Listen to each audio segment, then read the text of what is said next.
Hi friends, అందరికీ నమస్కారం. Welcome to my channel. Friends, current bill కట్టేవారందరికీ భారీ గుడ్ న్యూస్ అయితే చెప్పడం జరిగిందండి.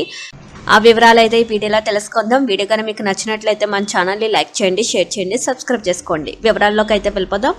కరెంటు ఛార్జీలు ఎప్పటికప్పుడు పెంచుకుంటూ పోవడమే కానీ తగ్గింపు అనే ముచ్చటే లేదు.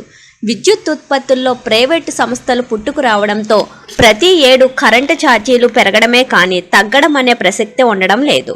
అలాంటి తరుణంలో మహారాష్ట్ర ప్రభుత్వం కరెంటు ఛార్జీలను తగ్గిస్తూ కీలక నిర్ణయం తీసుకుంది.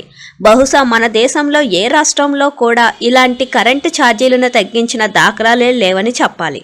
కానీ మహారాష్ట్ర ప్రభుత్వం మాత్రం తొలిసారిగా విద్యుత్ ఛార్జీలను తగ్గించే నిర్ణయం తీసుకుంది.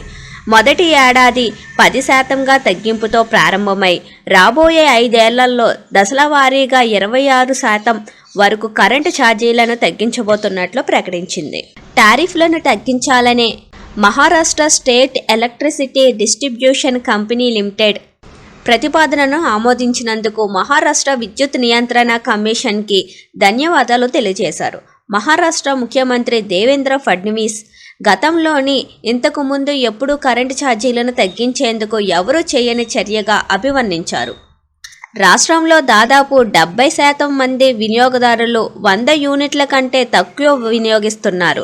10% టారిఫ్ కోత ద్వారా వారు ఎక్కువగా ప్రయోజనం పొందే అవకాశాలు ఉన్నాయి.